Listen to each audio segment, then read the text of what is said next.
Hello guys, welcome back to the Cinematic Mike channel.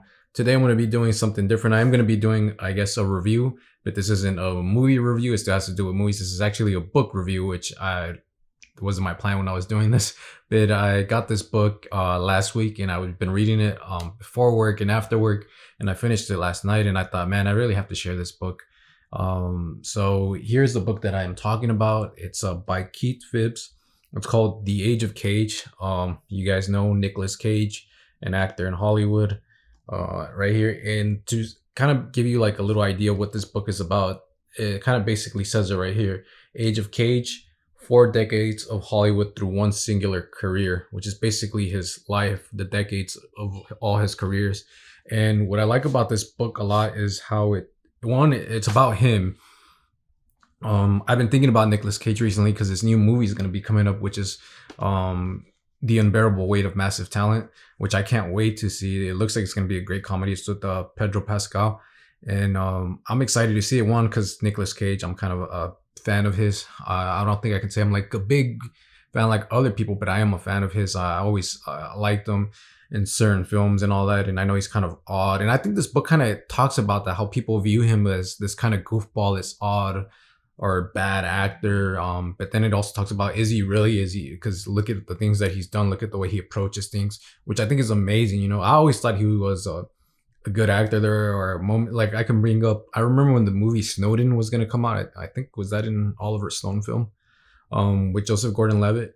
And I remember he pops up, like it shows that he's kind of in the film, but they play him out the way they play out these legends of Hollywood and all that a guest appearance by this big actor, you know, supporting the film. He's part of the supporting cast and all that. And I thought it was cool because he was in it, and I was like, oh damn, that's amazing. Because I'm like, he should be treated that way. I'm like, because to me, he's a big actor. I think he has the status of as a big actor, and he should be treated that way as a legend or a big icon of Hollywood. And yeah, I liked him too as Ghost Rider. I know Ghost Rider didn't work out. I remember when he came up, when they said that he was going to be Ghost Rider, I was like, damn, I could picture him being Ghost Rider. He seems like the type of guy that would be a Ghost Rider, Johnny Blaze type of person. And obviously the movie didn't work out. So yeah, I got sad. And then when the second one was coming out, he was still in it. And I was like, oh my God, this is so cool. He's still in it. And it's going to be these new directors. And I was having hope that, okay, if they do it well, we get to keep Cage as Ghost Rider. For me, I was like, yes, he gets to stay as Ghost Rider. But then it didn't work out also. And I'm like, oh man. So I was like, damn, we lost him. I was like, you know, but there was kind of this part of me that was happy because some new people were approaching it. I'm like, oh, maybe these people can save it. And then we can keep Cage, you know, and he could have a trilogy or whatever and continue to be Ghost Rider. So I was happy that he came back, but that didn't work out. And then I was upset, disappointed when he said that he wasn't going to do another Ghost Rider anymore. I understand why though, in a bit, but I was kind of disappointed because I really wanted to see him as Ghost Rider. So those are little things. Yeah, The Unbearable Weight of Massive Talent is a film that I've been looking forward to. It's with him. Pedro Pascal actually plays in a person that's actually a big Nicolas Cage fan. Nicolas Cage is actually playing kind of a fictional version of himself. I think that he's just going to go by his character is Nick Cage, not Nicolas Cage. And Nick Cage is an actor, basically Nicolas Cage. I'm looking forward to this film also because comedy, I'm not a fan of comedy. I'm a fan of dark comedy. And a lot of the comedies that I have or that I like, you can't really make those films anymore. The world has changed a lot. So it's kind of hard to actually get a good comedy. And this seems like a big epic comedy to me. I don't know, because the film hasn't come out yet. It's been getting good reviews, which I'm glad. But, you know, sometimes they always say that. And then by the time the movie comes out, it goes down where all these other reviews hit it and it brings it down. But it's reminding me of the time when I was getting excited for a movie like Tropic Thunder, all these other films from the last comedies that I thought were great were probably like they died by the 2010s or a little bit before. And especially the ones that I like. So it's hard. So yeah, like I say, I'm not really a comedy fan unless I don't realize that I kind of am at some bit. This one doesn't look too much as a dark comedy. It still looks like a kind of black comedy, but it looks great. Like I said, it looks like a Tropic Thunder type of thing. That on that scale of the way Tropic Thunder was when it came out, and so I'm getting excited for that film because of that and because it's Nicolas Cage. So yeah, I don't think from 2010s to like 2020, I don't think I've seen any good comedy. One I could say is that I did enjoy, which is funny because I don't like these kinds. Is the romantic comedy Always Be My Maybe on Netflix. I thought that was funny. I think Keanu Reeves like kind of makes an appearance in there, so I thought that was funny. But to be honest, like I talked to my friend about it. I'm like, we can't even get a good comedy anymore because the world has changed and all that, and no one can really do comedy. So it kind of sucks, but this one's actually giving me hope again. You know, I had hope for the Batman on being a movie that's gonna be taken seriously and focus on what filmmaking really is, and not just there to make money and just put these things together and like eye candy. That's more the Batman's more eye candy for people that love filmmaking and all that. I think it's not like just like, oh, just put this there and they're just gonna love that guy fighting with this one.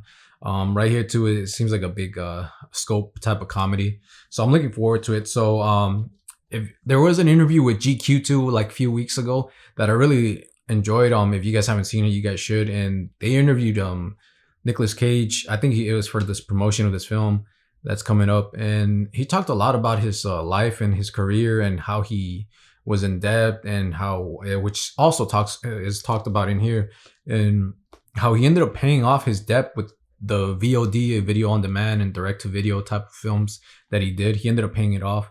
And you know, he was criticized a bit because it seems, you know, when we see these actors that go there, and I'm kind of one of those people that I'm like, oh well, they just kind of gave up and they're making those movies. They're not, no one's grabbing them to make like Hollywood movies or anything, which is exciting here too, because I think Pig did come out in theater, but I didn't know much about Pig and I haven't seen it yet, which I'm actually planning on watching it.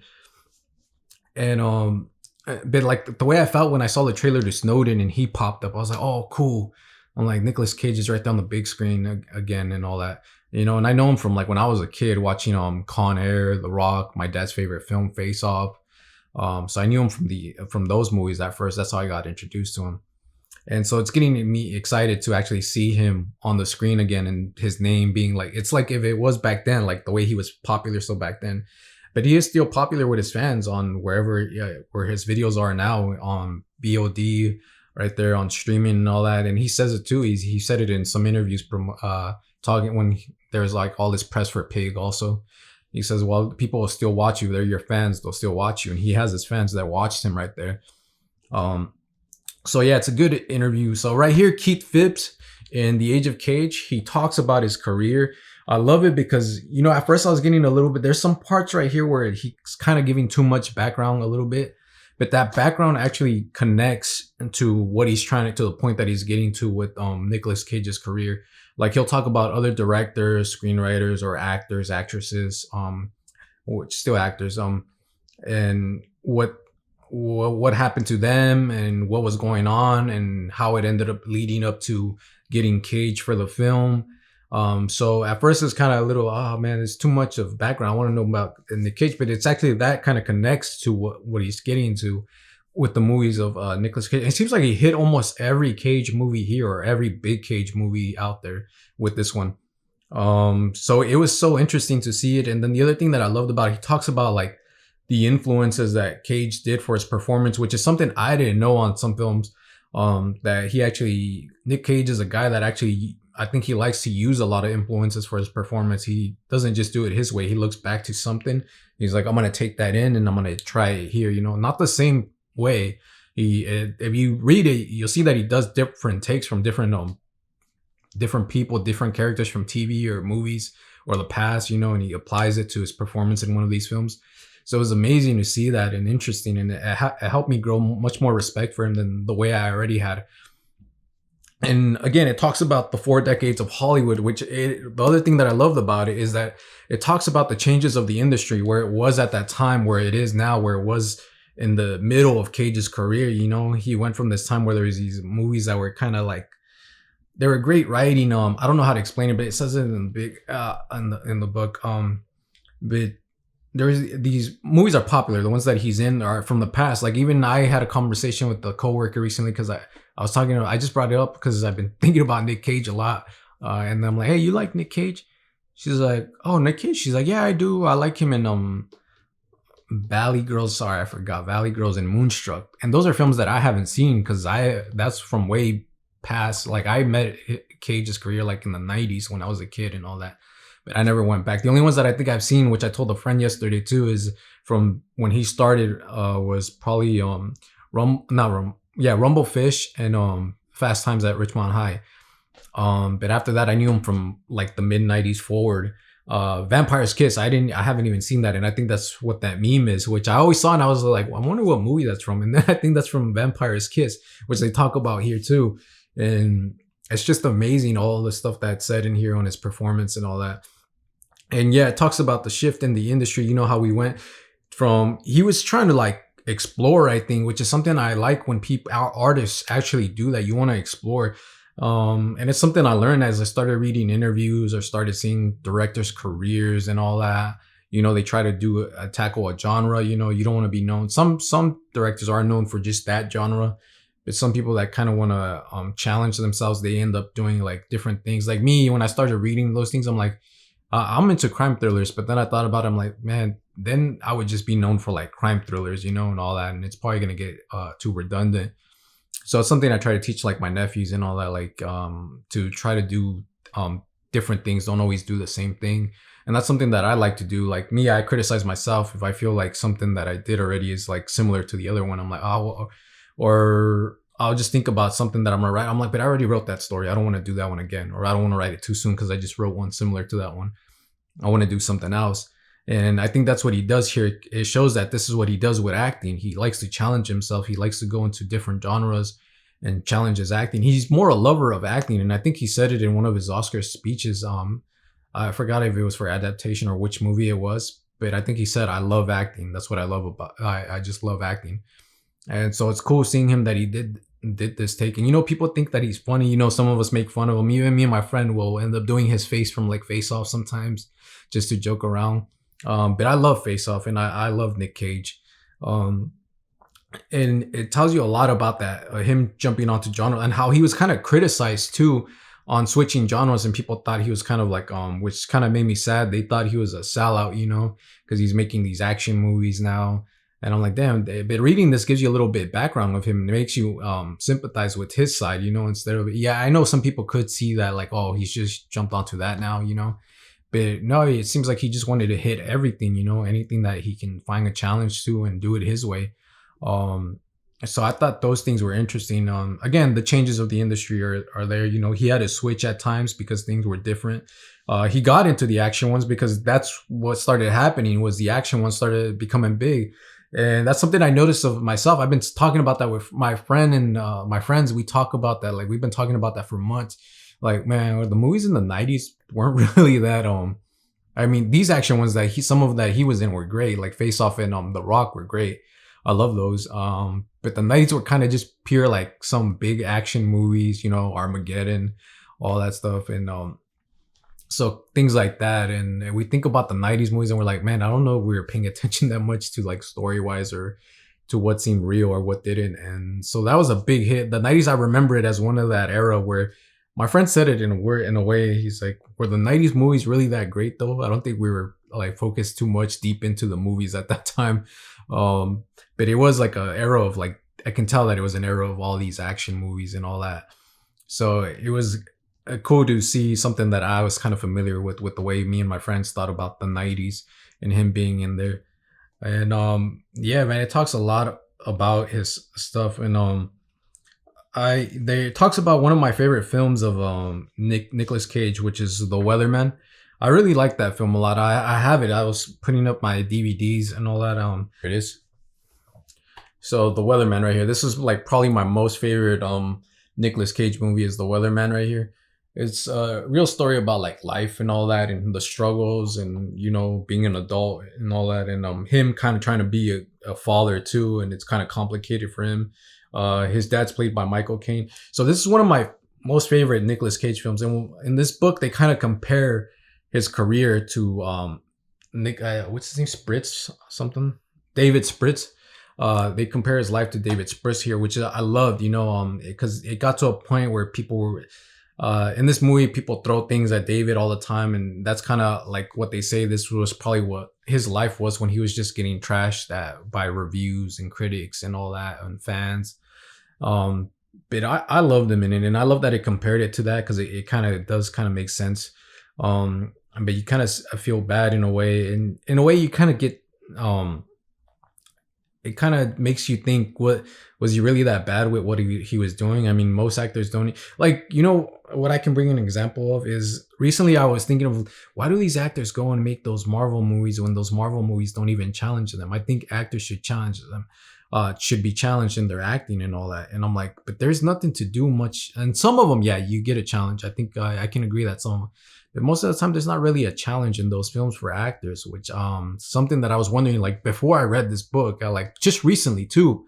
And then this book was making, when I was reading, I was like, this is basically what I was thinking of a few weeks ago. Like, some of these superhero movies or Marvel movies, it could probably be the DCU too, and some of them, it's some of them, they don't really challenge an actor. There's nothing there to challenge really. You're just kind of there, and I think it explains here. There's a quote here where it talks about how when you make a movie, you're kind of basically a puppet. And I think Nick Cage says something here too that I like. A quote where he talks about that studios don't like. I like to man, I forgot what page it was on. He said something about the studios where he liked to challenge his acting and everything, and like do things differently. But studio movies don't like that. So he said that he prefer like being in independent spirited films and all that, because right there you can explore, you can do things like that, you can experiment and all that. So he talks about, there's a quote there that he says about that right here, which is nice.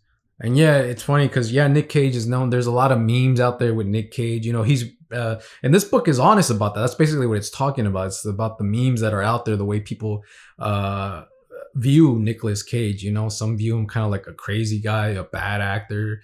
Some, like me, kind of have respect for him. We think he's a good actor. I will. Yeah, there are movies that I wouldn't see because I'm like, I don't want that Nicolas Cage movie. I was like, I don't know. It's kind of seems like the one that I don't want to see. But there are some other Nicolas Cage movies that I do want to see, but I haven't seen them in a while. Like Pig, I didn't even know about Pig until a few months ago, and I still haven't seen it. But I wish I would have seen it. Planning on buying it soon.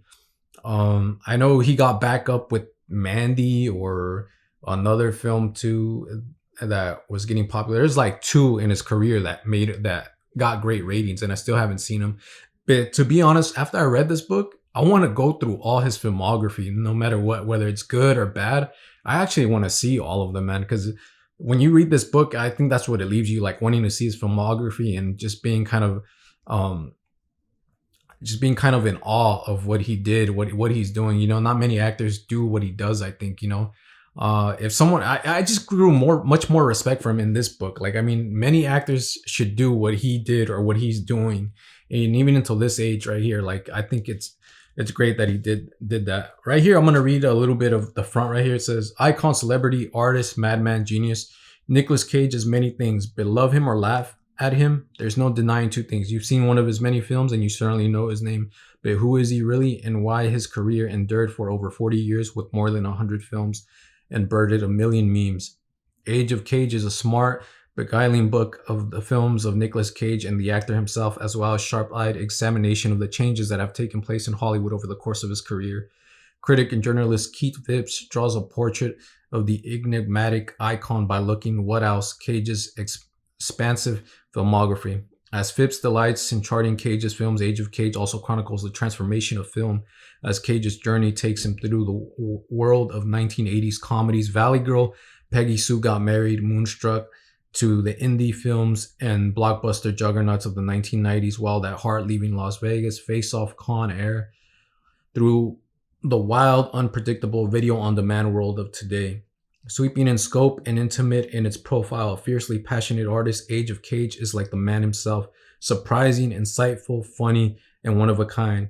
So snap out of it and enjoy this appreciation of Nicolas Cage, national treasure. That's what I love about it. It talks about, the author said something about that, or one of his friends, or he said it himself, that Nicolas Cage is a national treasure. And I think I couldn't agree more. As I said, that's how I felt when I saw the trailer to Snowden, and he kind of plays off, like when they give the credit to like the big actor at the end, they put and Michael Caine or whatever. And I'm not sure if they did that in Snowden, but I love that he was treated that way, because I'm like, that's how I view him, as a big actor. And even though he has a small role, but he should have that that image of the big star right there, even if he's playing the supporting role. And yeah, I loved him in Kick-Ass. I love that he was in Kick-Ass as Big Daddy.